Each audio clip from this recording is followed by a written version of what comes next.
But at this point, we need to turn immediately to Vasilis, Mentogiannis, and Elina, Samara. So we're going to move to Greece now and talk about other cygnathrids in Europe, the seahorse population in Greece, and especially the density, structure, and habitat use in a semi-closed northeastern Mediterranean marine area. So perfect talk to follow Dr. Mobley's talk. Hello. And hello from Greece. Great, there you are. Thank you so much, Elina and Vasilis. So should I? Really nice and to you be have, here. Thank you for this time. 20 minutes. Yes. I have the talk recorded already. So should I share my screen? I have sent the recording. Okay, I'm going to have to ask the organizers the way that they would like to proceed. I can find the recording on my computer, 1 second.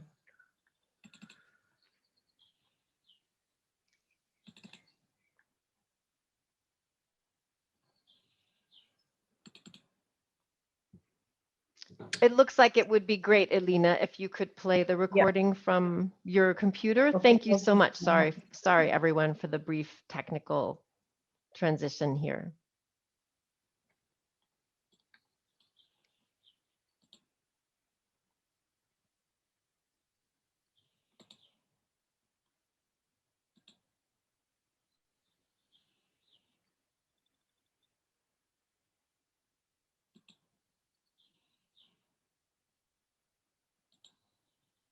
Is anything coming up?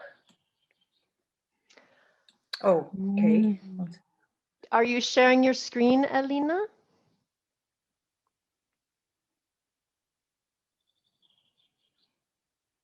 Oh, hang on.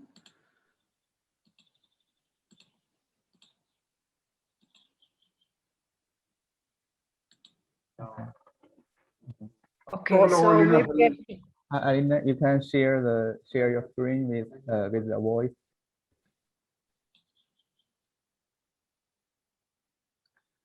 Would you like to share my screen?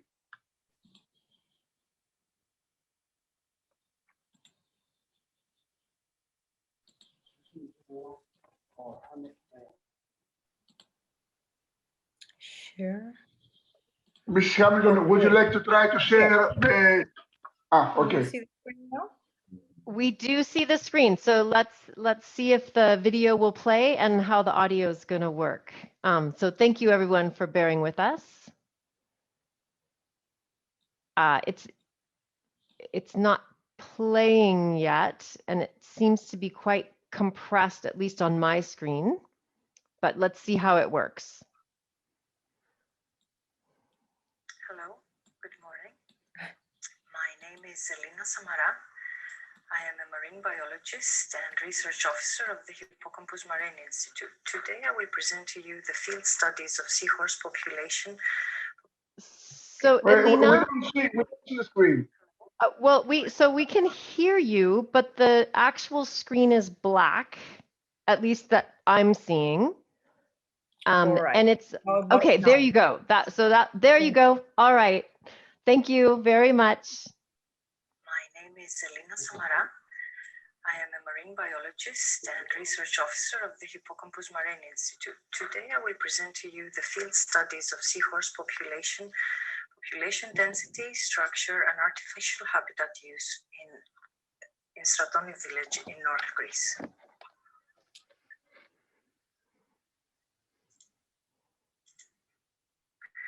So in Stratoni, we have the two Mediterranean seahorse species, Hippocampus and Hippocampus cutulatus, which were evaluated by the IUCN as near threatened in 2017.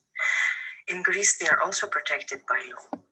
Here we can see the two species and a diagram of their differences. They do appear quite different. However, in the field, it can be quite confusing sometimes. The population was firstly discovered in 2007 by the Vice President of our institute, Mr. Vasilis Mentogiannis. In 2010, a natural disaster flooded the village of Stratoni, so unfortunately the seahorse population and the Mentogiannis meadow, a seagrass meadow, which was located there, they were both greatly affected. Here we can see a picture on the top right of the extent of the flood in the sea, and below that picture of all the debris that landed inside the Stratoni village. In 2016, we began to monitor the coastal area of Stratoni in more detail, where 30 geolocated transects in various depths were planned out. You can see on the left here, and visual census was carried out by divers in order to document the density and abundance of the population. Here we can see the layout of the area, where it is delineated by 4 yellow buoys from the surface, creating a square 50 meters by 50 meters wide. Below the surface, here we can see an orthophoto mosaic where we have placed meanders of ropes along the seafloor, offering a more secure place for their attachment. And here are just various areas where we have found a bigger concentration. From 2016, we have deployed many rope habitats, 90 of which are in the same places where the seahorses are still located today.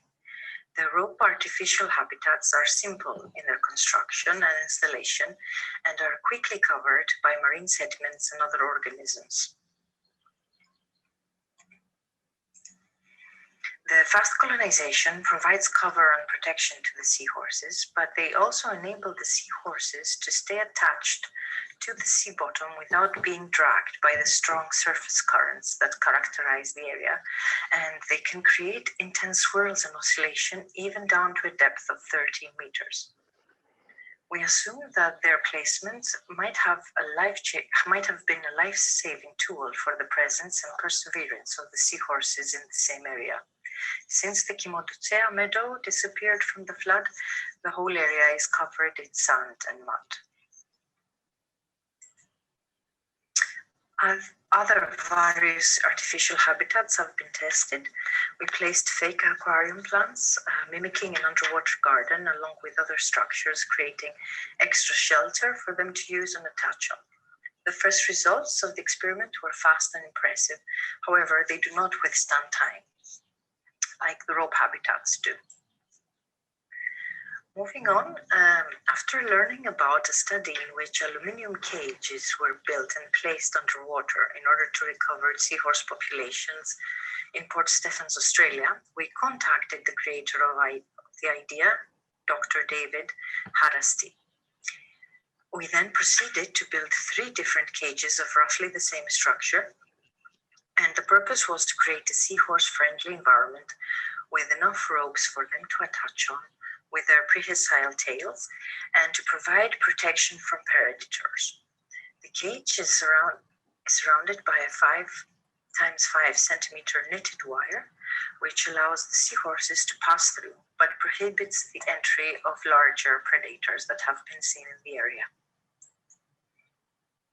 3 hotels were placed, and the density and the arrangement of the ropes within each hotel are different in order to observe the preference of the seahorses to each arrangement. The artificial habitats were placed in an area with a depth range of 7 to 13 meters.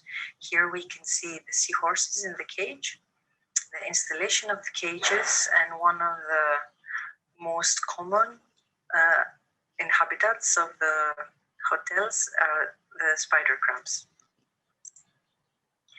So every cage was colonized by seahorses and other species like cuttlefish eggs,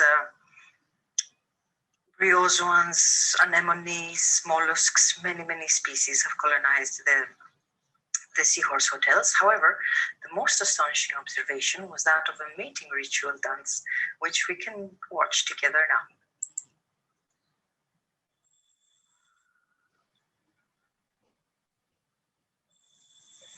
Here we can see a pair of hippocampus doing their breeding dance. This was captured last summer at a depth of 8 meters. Here we can view them from a different angle.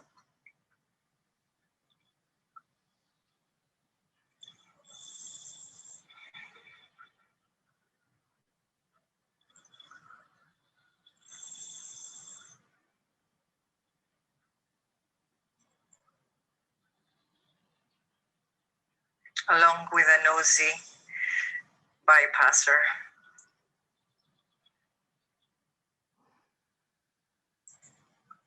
Oops, okay, moving on. We have performed night dives in order to sample the microorganisms which we consider to be the main food source of the seahorses, because they are quite abundant, as you can see here. During the night dives, we have also encountered other species, interesting marine life like Tethys febria or a garnered fish.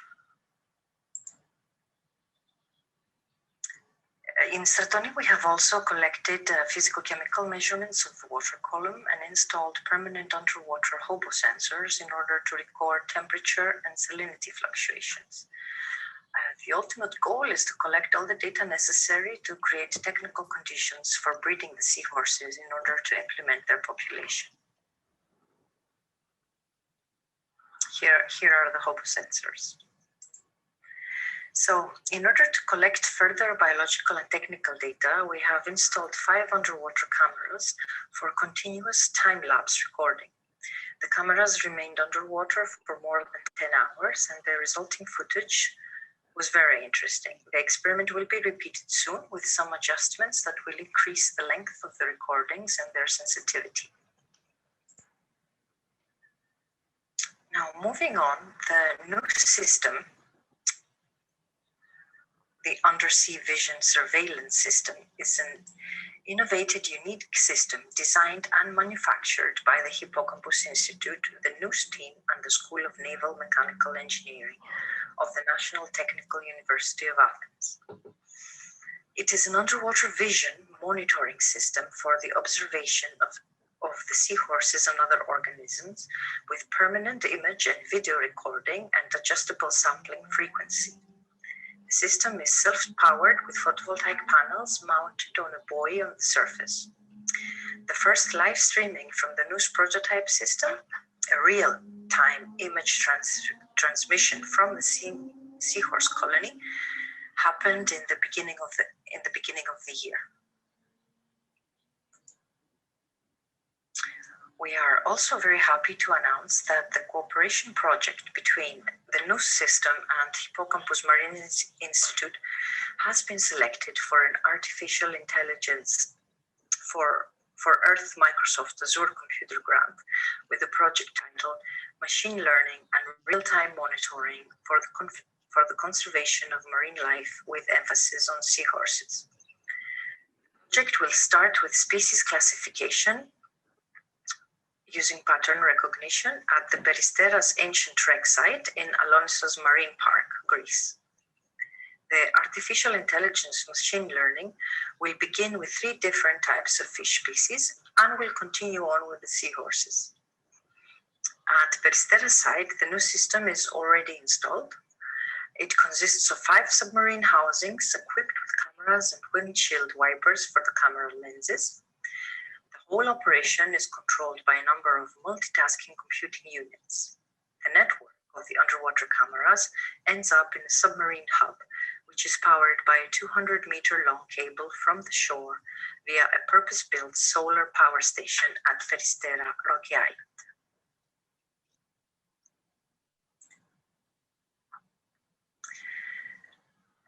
In 2019, the first International Marine Biology Summer School took place in Stratoni, with the exclusive objective of documenting the Stratoni colony. The summer school was attended by 19 participants, including the staff of the Institute, staff from University of Algarve and CCMR.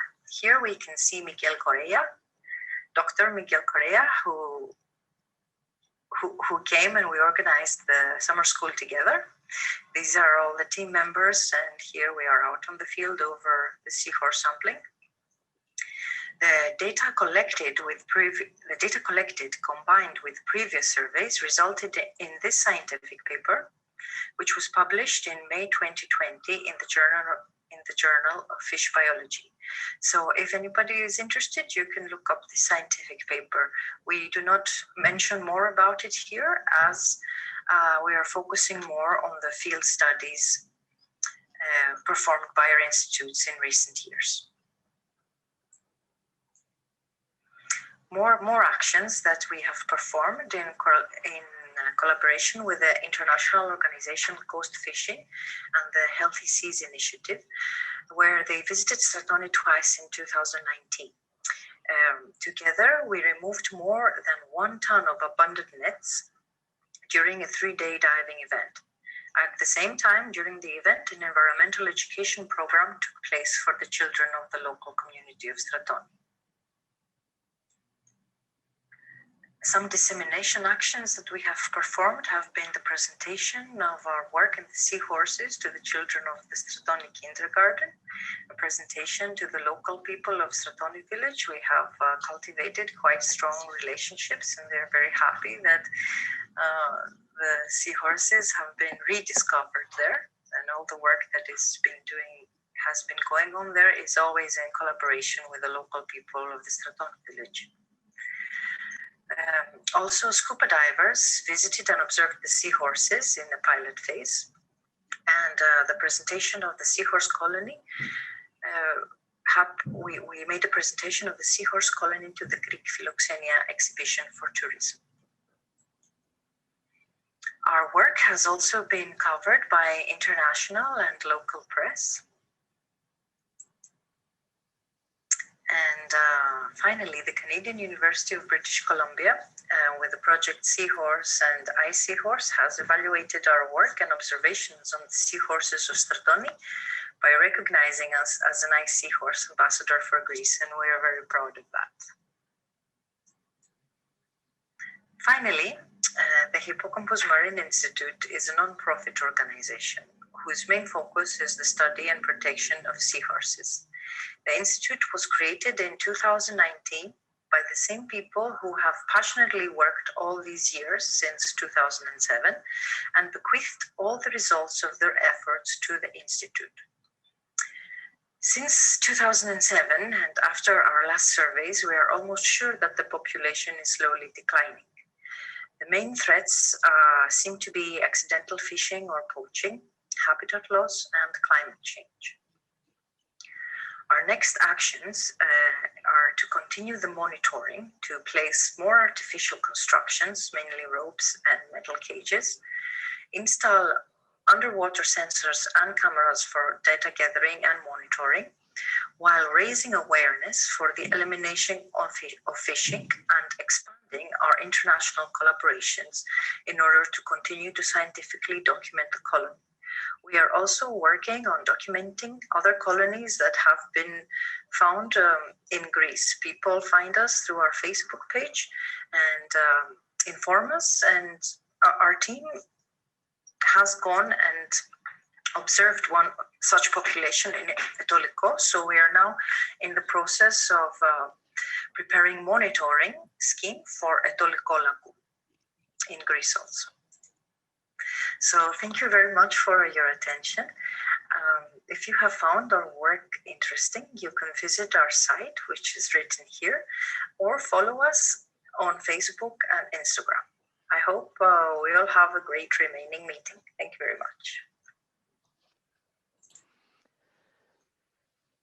Thank you very much, Elina and Vasilis. It is so wonderful to see this kind of attention and so much public interaction in an area with a confirmed seahorse population like that. So thank you for your efforts. So we are quite behind time. If I would recommend people putting any questions that they have for Elina or Vasilis into the chat that Elina or Vasilis could answer. But we are halfway into the coffee break already, so I will pass this back off to you as the organizer, Callie, and whatever instructions you would like to give for all the participants today. On my behalf, I'm sorry I can't join the second half of this session. I have to go back to the day job, but thank you very much for the opportunity to have this community together for this session this morning. Okay, thanks, Dr. Haley. Okay, let's have a short break. We will come back at 10 p.m. 20 minutes later. Okay.